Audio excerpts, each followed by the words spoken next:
আমার এক বান্ধবীর ছেলে ছিল, তার ছেলেকে মাঝে মাঝে আমার বাড়িতে রেখে যেত। আমি একজন বিধবা ছিলাম এবং আমার অনেক না বলা অনুভূতি ছিল, যেগুলো বহু বছর ধরে মনের মধ্যে চাপা রয়ে গেছে। একদিন সেই ছেলেটিকে দেখার পর আমার মধ্যে কিছু অনুভূতি জাগতে শুরু করে। ছেলেটি দেখতে বেশ সুন্দর এবং সুদর্শন ছিল, যা আমাকে আকর্ষিত করেছিল। কিছুক্ষণ পর আমার মন খারাপ হতে শুরু করল। আমার ইচ্ছা আর আবেগগুলোকে সামলানো কঠিন হয়ে যাচ্ছিল।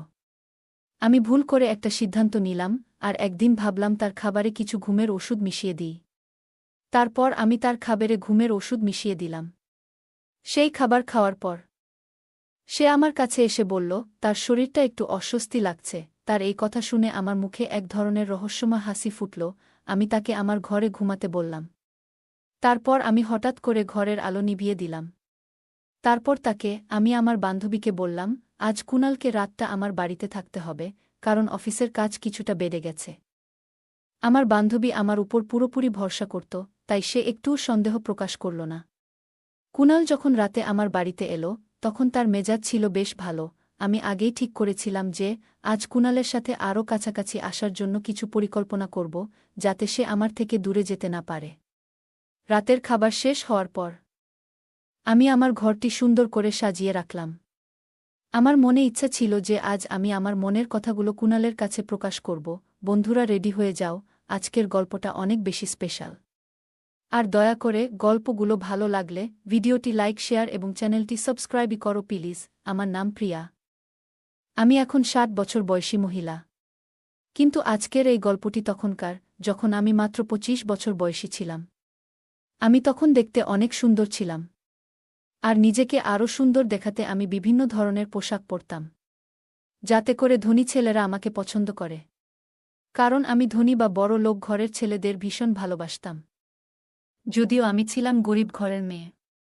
আমি এক সাধারণ পরিবারের মেয়ে, কিন্তু আমার মন সবসময় বড় লোকদের জীবনধারার প্রতি আকৃষ্ট হতো। যখন আমি কলেজে যেতাম, তখনও আমি বড়লোক ঘরের ছেলেদের প্রতি বিশেষ আকর্ষণ অনুভব করতাম। তাদের স্টাইল, তাদের জীবনযাপন আমাকে মুগ্ধ করত। আমার সৌন্দর্য দিয়ে আমি অনেকের নজর কেড়েছিলাম। আমার মা আমাকে বারবার বোঝাতেন, যা কিছু ঈশ্বর আমাদের দিয়েছেন তাতেই সন্তুষ্ট থাকা উচিত। কিন্তু আমার মনে অতিরিক্ত চাহিদা ছিল, যা পরে আমার জীবনে অনেক কঠিন পরিস্থিতি সৃষ্টি করেছিল। আমি যখন কলেজে পড়তাম, তখন পড়াশোনা শেষ হওয়ার পর মা-বাবা আমাকে বলতেন যে তারা আমার জন্য একজন পাত্র খুঁজছেন। আমার এতটুকু বিশ্বাস ছিল যে তারা হয়তো গ্রামের কোনো ছেলে খুঁজবেন, যার মাসিক আয় 15,000 টাকা হবে। কিন্তু আমার মনের গোপন ইচ্ছা ছিল, আমি এমন কাউকে বিয়ে করব যে ধনী, যাতে কখনো আমাকে দরিদ্রতার জীবন কাটাতে না হয়। প্রত্যেক মেয়ের মতো আমারও অনেক স্বপ্ন ছিল, যেগুলো পূরণ করতে চেয়েছিলাম। কিন্তু আমাদের অর্থনৈতিক অবস্থার কারণে সেই স্বপ্ন পূরণ করা সম্ভব হচ্ছিল না। তাই কলেজে যাওয়ার সময় আমি নিজেকে সুন্দরভাবে উপস্থাপন করতাম, যাতে ছেলেরা আমাকে আকর্ষণীয়ভাবে। আমার সৌন্দর্য এবং পোশাকের প্রতি বিশেষ যত্ন নিতাম, যাতে কেউ আমার পরিবারের অর্থনৈতিক দুর্বস্থা বুঝতে না পারে। এইভাবেই আমার জীবন চলছিল।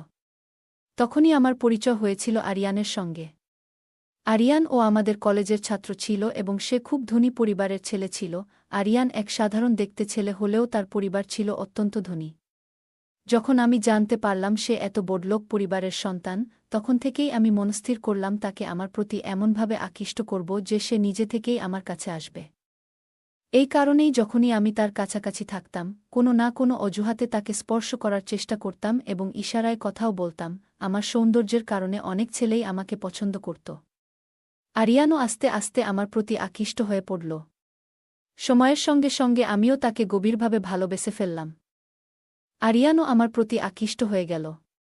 একদিন কলেজের মধ্যে সে সবার সামনে আমাকে প্রপোজ করল, যা দেখে আমি দারুণ খুশি হয়েছিলাম। আরিয়ান ধনী পরিবারের ছেলে হলেও তার স্বভাব ছিল অন্যদের থেকে একেবারে আলাদা। তার মধ্যে একটুও ধনসম্পদের অহংকার ছিল না। এরপর থেকে আমি প্রায়ই বন্ধুবান্ধবদের নাম করে বাড়ি থেকে বের হতাম এবং আরিয়ানের সঙ্গে পুরো রাত ঘুরে বেড়াতাম। আমি ছোটবেলা থেকেই খুবই চতুর ছিলাম, তাই আমি চেয়েছিলাম আরিয়ান নিজেই আমাকে বিয়ের প্রস্তাব দিক। সেই উদ্দেশ্যেই একদিন আমি একটা পরিকল্পনা করলাম। একদিন আমি আরিয়ানকে ফোন করলাম এবং ফোন করে জোরে জোরে কাঁদতে শুরু করলাম। আমি বললাম, আমার জীবন নিয়ে একটা বড় বিপদে পড়েছি। আমি আরিয়ানকে জানালাম যে মা-বাবা জোর করে আমার বিয়ে অন্য এক ছেলের সঙ্গে ঠিক করছেন। এটা শোনার পর আরিয়ান পুরোপুরি আতঙ্কিত হয়ে গেল। সে বলল, প্রিয়া, আমি তোমাকে গভীরভাবে ভালোবাসি, আর আমি তোমাকে বিয়ে করতে চাই। এই কথা শুনে আমার মনে ভেতরে ভেতরে আনন্দে ভরে গেল। যেটা আমি চেয়েছিলাম তা আস্তে আস্তে পূর্ণ হতে চলেছিল। তারপর আরিয়ান বলল, প্রিয়া, তুমি একটুও চিন্তা করো না। আজ রাতেই আমি আমার মা-বাবাকে নিয়ে তোমার বাড়িতে আসব এবং আমাদের বিয়ের কথা বলব। এই কথা বলেই আরিয়ান ফোন রেখে দিল। ফোন রেখে আমি আনন্দে নাচতে শুরু করলাম। রাত হয়ে আসছিল, আর আমি অধীর আগ্রহে আরিয়ানের অপেক্ষা করছিলাম। রাত ৮টা বেজে গেল, কিন্তু আরিয়ানের কোনো খোঁজ নেই। আমি বারবার দরজার দিকে তাকাচ্ছিলাম। ঠিক তখনই মা এসে জিজ্ঞাসা করলেন, কি হলো প্রিয়া? কেউ কি আসছে? আমি সঙ্গে সঙ্গে বললাম, না না মা, এমনি দেখছিলাম। এই কথা বলে আমি আমার ঘরে চলে গেলাম। ঘরে গিয়ে দেখি আমার ফোন বারবার বেজে চলেছে। আমি তাড়াতাড়ি ফোন তুললাম, আর উপাস থেকে শুনতে পেলাম আরিয়ান কাঁদছে। আরিয়ান বলল, প্রিয়া, আরিয়ান আমাকে জানালো তার মা-বাবা আমাদের বিয়ে মানতে চাইছে না। তারা নাকি তাকে ধনী পরিবারের কোনো মেয়ের সঙ্গে বিয়ে দিতে চায়। আরিয়ান অনেক বোঝানোর চেষ্টা করেছিল, কিন্তু তার মা-বাবা একেবারেই রাজি হচ্ছিল না। এই কথা শোনার পর আমার মাথা ঘুরে যাচ্ছিল, ঘামে ভিজে গিয়েছিলাম। তখন আমি ভাবতে শুরু করলাম, এখন কি করা উচিত। ঠিক তখনই আমার মাথায় একটা বুদ্ধি এলো। আমি আরিয়ানকে জিজ্ঞাসা করলাম, তুমি কি সত্যিই আমাকে ভালোবাসো? আর আমার জন্য যে কোনো কিছু করতে পারবে? আরিয়ান বলল, হ্যাঁ প্রিয়া, অবশ্যই। তখন আমি বললাম, তাহলে আজ রাতেই আমরা বাড়ি ছেড়ে পালিয়ে যাব এবং কোনো মন্দিরে গিয়ে বিয়ে করব। এই কথা শুনে আরিয়ান একটু দ্বিধাগ্রস্ত হয়ে বলল, এটা তো ঠিক হবে না। আমি তখন খুবই চালাকি করে বললাম, যখন আমরা একে অপরকে বিয়ে করে ফেলব, তখন আমাদের মা-বাবাদের আমাদের মেনে নিতেই হবে। তারা যতই কঠোর হোক, সন্তানের সুখের সামনে তারা হার মেনেই যাবে। আমার কথা শুনে আরিয়ানও রাজি হয়ে গেল। সে বলল, তুমি ঠিকই বলছ প্রিয়া। মা-বাবা সন্তানের খুশির সামনে শেষ পর্যন্ত নতি স্বীকার করে। এরপর আমরা ঠিক করলাম, রাতেই আমরা পালিয়ে যাব। আমি সেই রাতের জন্য খুবই অধীর হয়ে অপেক্ষা করছিলাম। আমি অপেক্ষা করতে লাগলাম, কখন বাড়ির সবাই ঘুমিয়ে পড়বে। রাত প্রায় 2টা বাজে। আমি আমার সমস্ত জিনিসপত্র গুছিয়ে বাড়ি ছেড়ে পালিয়ে গেলাম। আরিয়ানের সঙ্গে আমরা অন্য একটি শহরে চলে গেলাম এবং সেখানে গিয়ে বিয়ে করে একসঙ্গে থাকতে শুরু করলাম। আরিয়ানের অর্থের অভাব ছিল না, তাই আমাদের খুব একটা সমস্যায় পড়তে হয়নি। পুরো 1 মাস আমরা কেউই বাড়ির সঙ্গে কোনো যোগাযোগ রাখিনি, না আমি, না আরিয়ান। আরিয়ানের মা-বাবা তাকে বারবার বলছিলেন, তুমি যার সঙ্গে বিয়ে করতে চাও, আমরা তাতে রাজি আছি, শুধু ফিরে এসো। আমি জানতাম আরিয়ান এর পরিবারের অনেক সম্পত্তি আছে, যা আমি হাতছাড়া করতে চাইনি। তাই আমি আরিয়ানকে বোঝাতে লাগলাম, আমাদের ফিরে গিয়ে নতুন জীবন শুরু করা উচিত। আমি আরিয়ানকে বললাম, তোমার মা-বাবা যেহেতু আমাদের ফিরতে বলছে, আমাদের ফিরে যাওয়া উচিত। আমরা যখন বাড়ি ফিরছিলাম, তখন জানতে পারি যে আমার শ্বশুর কাজের জন্য বাইরে গিয়েছিলেন এবং ফেরার পথে একটি সড়ক দুর্ঘটনায় তার মৃত্যু হয়েছে। আমাদের দেখে আমার শাশুড়ি কান্নায় ভেঙে পড়লেন। তিনি বললেন, আরিয়ান, তোমার চলে যাওয়ার পর আমাদের জীবনে এত বড় বিপর্যয় নেমে এসেছে। আমি ভাবতেই পারিনি যে তুমি এই মেয়ের জন্য এত পাগল হয়ে যাবে যে নিজের মা-বাবাকেও ভুলে যাবে। আজ দেখো, তোমার বাবাও আর আমাদের মধ্যে নেই। এই কথা শুনে আরিয়ান ভেতরে ভেতরে ভীষণ ভেঙে পড়ল। তারও মনে দুঃখ ও অনুশোচনা ভর করল। আমি তখন তার পাশে দাঁড়িয়ে তাকে সাহস দিচ্ছিলাম। আমি বললাম, যদি তোমার মা-বাবা আগে থেকেই আমাদের সম্পর্ক মেনে নিত, তাহলে হয়তো আমাদের এই কঠিন পদক্ষেপ নিতে হতো না। এতে তোমার কোনো দোষ নেই। এভাবে কিছুদিন কেটে গেল। আরিয়ান তার কাজে ব্যস্ত থাকত, আর আমি বাড়ির কাজকর্ম করতাম। আমার শাশুড়ির স্বাস্থ্যও দিন দিন খারাপ হচ্ছিল। একদিন আরিয়ান তার মাকে ডাক্তারের কাছে নিয়ে যাচ্ছিল, কিন্তু পথে তাদের গাড়ির দুর্ঘটনা ঘটে এবং সেই দুর্ঘটনায় আরিয়ান ও তার মা দুজনেই প্রাণ হারান। ঠিক সেই সময়ই খবরটা পেলাম, যখন আমি ভেতর থেকে একদম ভেঙে পড়লাম। আমার সাজানো গোছানো জীবন যেন মুহূর্তের মধ্যেই ভেঙে চুরমার হয়ে গেল। কিন্তু আমার মনের মধ্যে যে ইচ্ছাশক্তি ছিল, তা এখনও টিকে ছিল, কারণ আমি তখনও যুবতী ছিলাম এবং আমার সৌন্দর্যেও কোনো অভাব ছিল না। এর বেশ কিছু দিন পরের ঘটনা। আমি একা একাই জীবন কাটাচ্ছিলাম, কিন্তু হঠাৎ একদিন জানতে পারলাম, আমার পেছনের গলিতে আমার পুরনো এক বন্ধু তার ছেলের সঙ্গে থাকে। তার স্বামীও হার্ট অ্যাটাকে মারা গিয়েছিল, আর সে একাই তার সংসার সামলাচ্ছিল। আমাদের দেখা হওয়ার পর আমরা একে অপরের সঙ্গে নিজেদের জীবন নিয়ে কথা বললাম এবং ধীরে ধীরে আমাদের মধ্যে বন্ধুত্ব আরও গভীর হল। আমার বান্ধবী খুব মন খারাপ করে নিজের কষ্টের কথা বলছিল এবং কাঁদছিল। কিন্তু সে আমাকে বলতে লাগল, তোমার কাছে এখনো কিছু টাকা আছে, অথচ আমার কাছে এক পয়সাও নেই। আমাকে তো অন্যের বাড়িতে গিয়ে বাসন মাজার কাজ করতে হয়। আমার একটা যুবক ছেলে আছে, যাকে আমি অনেক কষ্টে পড়াশোনা করিয়েছি। আমি চাই তার পরের পড়াশোনাও সম্পূর্ণ করতে পারি। আমি তখন আমার বান্ধবীকে জিজ্ঞেস করলাম, তোমার ছেলে কোথায়? তখনই সে ঘরের মধ্যে থেকে ছেলেকে ডাকল, কুনাল, বাইরে এসে একবার তোমার আন্টির সাথে দেখা করো। ও আমার শৈশবের বন্ধু। কুনাল যখন বাইরে এলো, তাকে দেখে আমি অবাক হয়ে গেলাম। সে দেখতে ছিল খুবই আকর্ষণীয়, আর আমি তার রূপে পুরোপুরি মুগ্ধ হয়ে গিয়েছিলাম। তাকে দেখে আমার মনে নানা আবেগ জেগে উঠছিল। কুনাল যখন আমার পাশে এসে বসল, তখন আমার মনের ভেতর কিছুটা অস্থিরতা শুরু হল। আমি তার দিকে গভীরভাবে তাকিয়েছিলাম। ঠিক তখনই আমার বান্ধবী বলল, কুনাল এখনই দ্বাদশ শ্রেণী শেষ করেছে। যদি তার একটা ছোটখাটো কাজ পেয়ে যায়, তবে সে সহজেই তার পরের পড়াশোনা চালিয়ে যেতে পারবে। এটা আমার জন্য খুবই ভালো হবে। আমি তখন মনে মনে ভাবলাম, আমি তো সবসময় থেকে একটু চালাক ছিলাম, তাই একটা নতুন পরিকল্পনা করলাম। আমি আমার বান্ধবীকে বললাম, তুমি একদম চিন্তা করো না, আমি আমার স্বামীকে হারানোর পর তার ব্যবসা একাই সামলাতে শুরু করি, আর আমার সাহায্যের জন্য একজন সহকারীর প্রয়োজন ছিল। আমি আমার বান্ধবীকে বললাম, যদি তোমার ছেলে আমার কাজে কিছু সহায়তা করতে পারে, তবে আমি তাকে মাসে 20,000 করে টাকা দেব।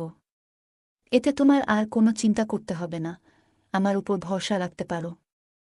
আমার কথা শুনে আমার বান্ধবী অনেক খুশি হল। সে ভাবতেই পারেনি আমি তার জন্যে এত কিছু করব। আমার কথা শুনে সে কান্না করতে লাগল। আমার বান্ধবী বলল, তোমার এই উপকার আমি জীবনেও ভুলব না। কয়েকদিন পর আমি কুনালের জন্য অপেক্ষা করছিলাম, আর যখন কুনাল এসে বলল, আমাকে কি আজ থেকে অফিসে যেতে হবে, আমি তাকে বললাম, না না, তুমি বাড়িতে থেকেই আমার সঙ্গে কাজ করবে। এরপর আমি নানা অজুহাতে কুনাল এর কাছাকাছি যাওয়ার চেষ্টা করতাম। যখনই কুনাল আসত, আমি সুন্দর একটি পোশাক পরে তাকে স্বাগত জানাতাম, যেন তাকে আকৃষ্ট করতে পারি। আমি জানতাম যে আমি এখনও বেশ আকর্ষণীয়, এবং আমার টাকারও কোনো অভাব নেই। তাই আমি ভেবেছিলাম যে কুনালকে আমার দিকে টেনে নিয়ে আসব, এবং তার সাথে ভালোবাসার সম্পর্ক তৈরি করব, যাতে অন্য কেউ কিছু বুঝতে না পারে। কুনাল খুবই সুদর্শন ছিল, এবং তাকে দেখে যে কোনো মেয়েই মুগ্ধ হয়ে যেতে পারে। যখন আমি তাকে অফিসের কাজের ব্যাপারে কিছু শিখাতাম, তখন আমি তার হাত ধরে রাখতাম। আর সেই মুহূর্তে আমার ভেতরে এক ধরনের অনুভূতি কাজ করত। একদিন আমি যখন রান্নাঘরে কাজ করছিলাম, তখন কুনাল আমার পেছনে এসে দাঁড়ায়, আর আমি আস্তে আস্তে তার কাছে গিয়ে দাঁড়ালাম। কুনাল আমার অনুভূতিগুলো বুঝতে পারছিল এবং মৃদু হাসি দিয়ে বলল, আপনি যদি চান, আমি রান্নাঘরে এসে আপনাকে সাহায্য করতে পারি। কিন্তু আমি তাড়াতাড়ি তাকে না বললাম এবং বলতাম, তুমি অন্য কাজে আমাকে সাহায্য করো। যখন সে জিজ্ঞেস করত যে সেই অন্য কাজ কি, আমি হাসি মুখে বলতাম, সেটা আমি শীঘ্রই তোমাকে জানাব। কুনালের প্রতি আমার আগ্রহ দিন দিন বেড়ে যাচ্ছিল, এবং ওকে ছাড়া কিছুই ভাবতে পারতাম না। ওর কাছাকাছি আসার জন্য আমি নানারকম উপায় খুঁজতে লাগলাম। কখনো ইচ্ছে করে কাজ করার সময় কিছু ফেলে দিতাম, আবার কখনো সাধারণ পোশাকে চলাফেরা করতাম। কিন্তু এ ধরনের ছোট ছোট চেষ্টাগুলোতে আমি আর সন্তুষ্ট হতে পারছিলাম না। এখন আমি চেয়েছিলাম যে কোনোভাবে কুনালের মনটা পুরোপুরি জয় করতে। কুনাল অফিসের কাজের জন্য প্রায় আমার বাসায় থাকত। আমি তার অনেক দেখভাল করতাম। তার মা মানে আমার বান্ধবী আমাকে অনেক বিশ্বাস করত। কিন্তু সে জানত না যে আমি তার ছেলেকে মন থেকে ভালোবেসে ফেলেছিলাম। আমি চাইতাম কুনাল আমার হোক, কিন্তু আমি কখনো সেটা প্রকাশ করতে পারিনি। আমার স্বামী মারা যাওয়ার অনেক বছর কেটে গেছে, আমি এখনও একাই জীবন কাটাচ্ছি। প্রতিবার যখন আমি কুনালকে দেখতাম, আমার মন অস্থির হয়ে উঠত, আর আমি সঠিক ভুলের পার্থক্য ভুলে যাচ্ছিলাম। কুনালের প্রতি আমার এমন মায়া তৈরি হয়েছিল যে আমি আর কিছু বুঝতে পারছিলাম না। একদিন আমি সিদ্ধান্ত নিলাম যে আমি আমার বান্ধবীকে বললাম, আজ কুনালকে রাতটা আমার বাড়িতে থাকতে হবে, কারণ অফিসের কাজ কিছুটা বেড়ে গেছে। আমার বান্ধবী আমার উপর পুরোপুরি ভরসা করত, তাই সে একটুও সন্দেহ প্রকাশ করল না। কুনাল যখন রাতে আমার বাড়িতে এলো, তখন তার মেজাজ ছিল বেশ ভালো। আমি আগেই ঠিক করেছিলাম যে আজ কুনালের সাথে আরও কাছাকাছি আসার জন্য কিছু পরিকল্পনা করব, যাতে সে আমার থেকে দূরে যেতে না পারে।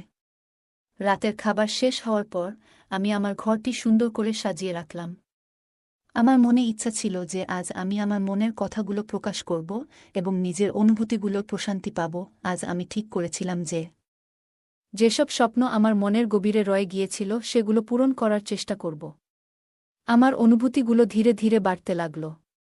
আমি একটি ছোট পোশাক পরেছিলাম যেটাতে আমাকে বেশ আকর্ষণীয় লাগছিল। রাতের খাবারের পর আমি কুনালের জন্য চা নিয়ে এলাম এবং সেই চায়ে আমি আগেই কিছুটা ঘুমের ওষুধ মিশিয়ে রেখেছিলাম যাতে কুনাল চা পান করার পর দ্রুত ঘুমিয়ে পড়ে। আমি পুরোপুরি কুনালের প্রতি মোহিত হয়ে গিয়েছিলাম এবং তার প্রতি আমার আকর্ষণ আমাকে অন্য কিছু ভাবতে দিচ্ছিল না। যখন আমি কুনালকে চা দিলাম তখন সে বলল যে সে একটু তৃষ্ণার্ত অনুভব করছে, তাই আমি রান্নাঘরে গিয়ে পানি আনতে গেলাম। ফিরে এসে কুনাল বলল যে সে চা খেয়ে নিয়েছে। তার কথা শুনে আমার মুখে একটা রহস্যময় হাসি ফুটে উঠল, কারণ আমি জানতাম চা খাওয়ার পর তার দ্রুত ঘুমিয়ে পড়ার সম্ভাবনা রয়েছে। কিছুক্ষণ পর কুনাল বলল তার খুব ঘুম পাচ্ছে, আর তখন আমি তার হাত ধরে তাকে ঘরের ভেতর নিয়ে গিয়ে শুইয়ে দিলাম। আমার মন ভেতরে ভেতরে অপেক্ষা করতে লাগল। আজ আমার স্বপ্নগুলো পূর্ণ হওয়ার জন্য সে প্রায় ঘুমিয়ে পড়েছিল। যখন ঘরের আলো বন্ধ করলাম, আলো বন্ধ করার সাথে সাথে আমি কুনালের দিকে এগিয়ে যেতে শুরু করলাম। ঠিক তখনই কুনাল হঠাৎ আমাকে পিছনে ঠেলে দিল। আমি হতভম্ব হয়ে গেলাম। কুনাল বলল, আপনি কি করছেন? আমি বললাম, তোমার ঘুম আসেনি? কুনাল তখন বলল, আপনি যা ভাবছিলেন সেটা কখনোই হবে না। আমি জানতাম আপনি কিছু ভুল করতে চাইছেন। আমি যখন থেকে আপনার সঙ্গে কাজ করছি তখন থেকেই আমি আপনার মধ্যে এক অদ্ভুত পরিবর্তন লক্ষ্য করেছি। আপনি প্রায়ই অজুহাত দিয়ে আমার কাছে আসতেন। আমি ভাবতাম এটা হয়তো আমার কল্পনা, কিন্তু আমি এতটা ছোট নই যে বুঝতে পারব না কে আমার সঙ্গে কি করতে চাইছে। কুনাল আরও বলল, আপনার লজ্জা হওয়া উচিত। আপনি আমার মায়ের মতন এবং আমার মায়ের বন্ধু। আপনি কিভাবে আপনার বান্ধবীর ছেলের সঙ্গে এমন ব্যবহার করতে পারেন? কুনালের কথা শুনে আমি বললাম, আমি শুধু তোমাকে ভালোবেসেছিলাম। এ কারণেই তোমার সঙ্গে এমন করেছি। কিন্তু আমার এর বাইরে অন্য কোনো খারাপ উদ্দেশ্য ছিল না। তুমি চাইলে আমি তোমাকে মাসে 50,000 করে টাকা দিতে পারি। শুধু পুরোপুরি আমার হও। আমি যেন নিজেকে হারিয়ে ফেলছিলাম, পুরোপুরি পাগলের মতো আচরণ করছিলাম। ঠিক তখনই আমি আরও এগিয়ে যাওয়ার চেষ্টা করতেই কুনাল হঠাৎ এসে আমাকে একটি শক্ত চড় মারল। আমি অবাক হয়ে গেলাম, আর কুনাল বলল, আমি আপনাকে বারবার বোঝানোর চেষ্টা করছি যে আমি আপনার ছেলের সমান। আপনি কিভাবে এমন কিছু করতে পারেন? তারপর কুনাল বলল, আমি আগেই এই ঘরে ক্যামেরা বসিয়ে রেখেছি, যাতে এখানে যা কিছু ঘটবে সব ভিডিওতে রেকর্ড হয়। আপনি যদি আমার বা আমার মায়ের বিরুদ্ধে কিছু করতে যান, তবে এই ভিডিওটি আমি পুরো পাড়ার লোকজনকে দেখিয়ে দেব। কুনাল যখন এসব কথা বলল তখনই আমার মাথায় যেন বাজ পড়ল। আমি ভয়ে কাঁপতে শুরু করলাম আর হাত জোট করে বলতে লাগলাম, প্লিজ, এসব ব্যাপারে পাড়ার লোকজন জানলে আমি এখানে আর থাকতে পারব না। আমার সম্মান পুরোপুরি নষ্ট হয়ে যাবে। আজ আমার চতুরতা আমাকেই ফাঁসিয়ে দিল। আমি কুনালের কাছে বারবার অনুরোধ করতে লাগলাম, তুমি দয়া করে ভিডিওটি মুছে ফেলো। আমি আর কখনো তোমার সঙ্গে কিছু ভুল করার কথা চিন্তা করব না। অনেকক্ষণ তর্কবিতর্কের পর কুনাল অবশেষে ভিডিওটি মুছে দিল এবং বলল, মনে রেখো, তোমার আর আমার মায়ের সঙ্গে কোনো সম্পর্ক থাকবে না। তুমি তোমার নিজের জগতে খুশি থাকো। আমাদের বাড়িতে আর কখনো আসার চেষ্টা করো না। আর হ্যাঁ, তুমি চিন্তা করো না, আমি আমার মাকে এসব কিছুই বলবো না। এই কথা বলেই কুনাল রাগ করে চলে গেল। আমি চুপচাপ বসে কাঁদতে থাকলাম। আমার ভুলের জন্য এখন আমি খুব অনুশোচনা করছিলাম। আজ প্রথমবার আমার চালাকি আমাকেই বিপদে ফেলল। আমি সারা জীবন শুধু চতুরতা করে এসেছি, কিন্তু আজ প্রথমবার কেউ আমার সঙ্গে চালাকি করে চলে গেল। সত্যি বলে না, চতুরতা সব সময় কাজে আসে না, একদিন তার মূল্য দিতে হয়। আর আজ সেটাই আমার জীবনে ঘটল। গল্পটা কেমন লাগলো জানাতে ভুলবে না। আরও মজার মজার রোমান্টিক গল্প শুনতে চাইলে ভিডিওটি লাইক, শেয়ার এবং চ্যানেলটি সাবস্ক্রাইব করতে এবং বেল আইকনটি ক্লিক করতে ভুল